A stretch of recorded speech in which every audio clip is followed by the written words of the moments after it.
Então, tá ok. Ok? Qual a quantidade de iogurte aumentou?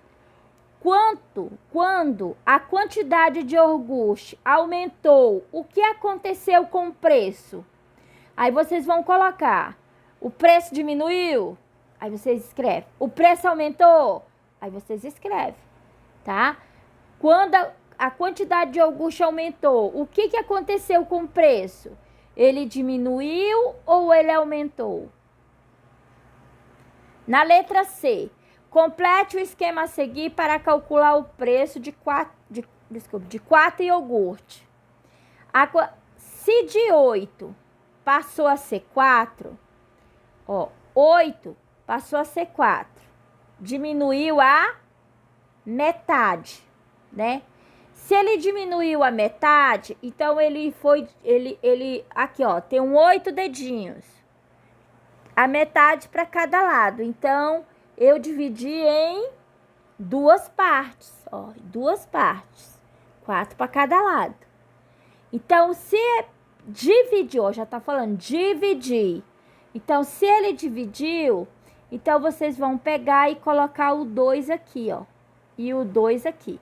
Se um lado ele foi dividido pelo 2, o preço também vai ser dividido pelo 2. Toda vez que vocês vão calcular uma proporção, o mesmo número que você dividiu um, você vai dividir o outro. Se você dividiu por 3, o outro número também vai ser dividido por 3. Se você dividiu por 2, o outro número também você vai ter que dividir por 2. Quando a quantidade de iogurte diminuiu, o que aconteceu com o preço? O preço, ele aumentou ou ele diminuiu? Aí vocês vão escrever. Se ele aumentou, aí vocês vão escrever, o preço aumentou. Se ele diminuiu, vocês vão colocar, o preço do iogurte diminuiu. O preço do iogurte aumentou, ok? Quando uma grandeza dobra, a outra grandeza também dobra. Foi o que a professora acabou de explicar. Dizemos que temos 2 grandezas proporcionais. Quando a grandeza diminui pela metade, a outra grandeza também é reduzida pela metade. Ela também diminui pela metade. Também dizemos que temos 2 grandezas proporcionais, tá? Por isso que ela se chama proporcional, porque elas têm o mesmo formato, a mesma medida. Ela é calculada pelo mesmo número, ela é proporcional. Por exemplo, esses 4 dedos é proporcional a esses 4 dedos? São, porque eles têm a mesma divisão, a mesma quantidade, tá? Então, eles são proporcionais, têm a mesma medida. Mesma medida não, a mesma quantidade, né? Porque nem tudo tem medidas iguais. Deixa eu falar. Atividade. Amanda comprou uma embalagem de 4 lápis que custa R$5. Se Amanda comprasse uma quantidade maior de lápis, o valor que ela pagaria seria maior ou menor do que R$5? Aí vocês vão responder. Se for maior, aí vocês vão responder assim. Seria maior. Se for menor, seria menor, né? A resposta é bem simples. Passar aqui pro outro, que a outra foto ficou lá no finalzinho. Quantos reais Amanda pagaria por 12 lápis? Então, por 4 lápis, ó, 4 lápis custa R$5. Então, vamos dizer, Amanda comprou 4 lápis, pagou R$5. Aí ela resolveu, se eu não quero mais 4 lápis, eu quero 12. Para mim saber por qual número que eu vou multiplicar o 5, eu tenho que saber por qual número eu vou chegar à quantidade de lápis, que tem que ser proporcional. Então, se 4 lápis custou R$5, então, para chegar a 12, cada pacote de lápis são 4 lápis. Um pacote é 4 lápis. Amanda comprou uma embalagem. Então, uma embalagem é 4 lápis. Então, vai ficar 4... Opa, desculpe. Eu não marquei aqui o pincel. Então, vai ficar 4... Para ficar 12, vezes 3, que é igual a 12. Se aqui a quantidade eu multipliquei por 3, para mim descobrir que é 12, então o preço eu também tenho que multiplicar por 3, porque é uma proporção, nós estamos estudando proporção. Para mim descobrir que a quantidade... Para chegar a 12 lápis, eu tive que multiplicar por 3. Então, o preço eu também vou multiplicar por 3. O preço de 4 lápis é R$5. Então, vocês vão colocar R$5. R$5 vezes 3. Que é igual a quanto? Aí, vocês vão colocar. Tá? Vocês vão calcular. Ok? Aí lá tem assim. A resposta abaixo tem responda. Aí vocês vão colocar: Amanda pagaria. Não se esqueçam de colocar o símbolo de reais.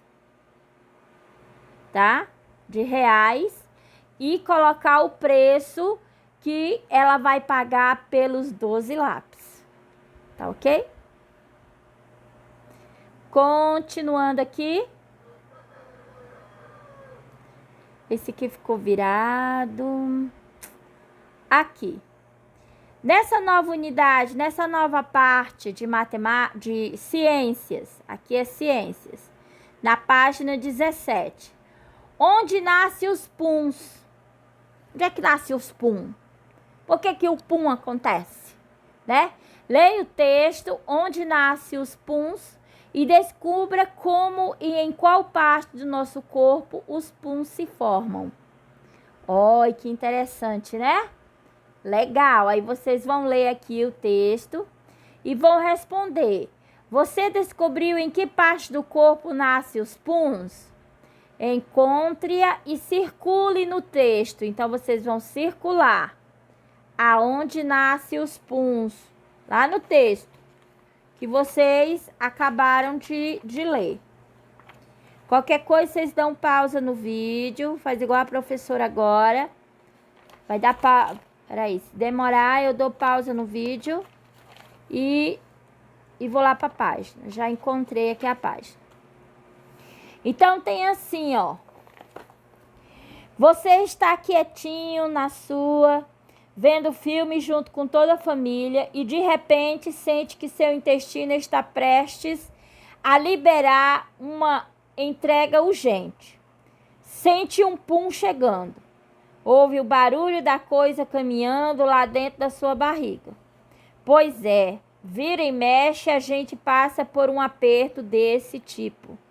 E é tudo culpa, no bom sentido, do seu intestino grosso. Porque é lá que a maior parte dos puns nasce, ou seja, no recanto do sistema digestivo.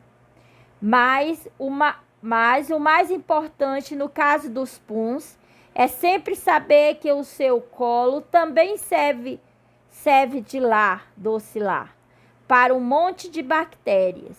E é aí que mora o segredo. Elas são as verdadeiros fabricantes da maioria dos puns que você solta. Então, vem aí a primeira questão que eu já li para vocês. Qual a relação das bactérias com o pum?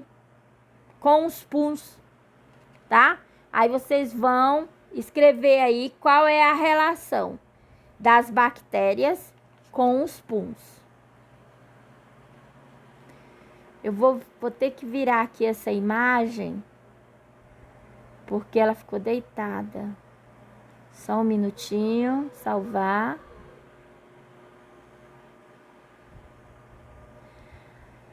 Essa parte aqui é falando sobre a população brasileira. Só que essa parte, ela vem falando sobre a população brasileira de 2010, a esperança de vida dos brasileiros em 2011 e a esperança de vida por sexo em 2011. Então, vocês veem aqui, ó, vocês vão vendo aqui o menininho, o bebezinho, aí ele vai o menininho, um rapazinho, um rapaz e já um senhor idoso, um homem e já um senhor idoso. Aí tem as mulheres, bebezinha, e vai até a parte da idosa. O homem, ele tem a expectativa de vida era de 70 anos e 6 meses. A expectativa de vida em 2011. Das mulheres para os homens. Para as mulheres era 77 anos e 7 meses. Por isso que tem 77,7 anos, viu? 77 anos e 7 meses. Era essa a expectativa de vida para as mulheres em 2011. Então, no Brasil, há mais homens ou mulheres? Aí vocês vão escrever, vocês vão responder. Lendo o texto, lá no texto vocês vão encontrar. Essa atividade aqui, ela está na página 16.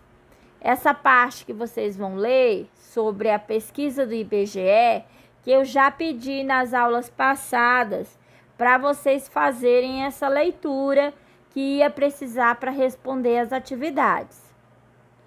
Em média, quanto tempo vivem os brasileiros?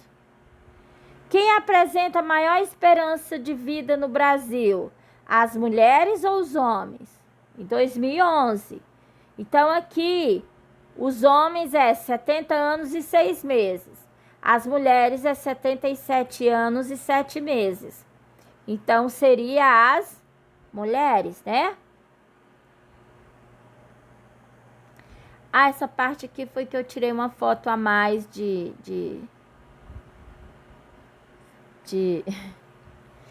matemática, que ficou na outra página, e eu acabei tirando uma fotozinha para explicar para vocês, tá ok? Eu espero que vocês estejam tendo um grandioso dia de muita paz, de muita gratidão, tá? Que o Senhor Jesus Cristo sempre proteja todos vocês, tá? Um grande abraço da professora Antônia, um grande beijos no coração de cada um de vocês.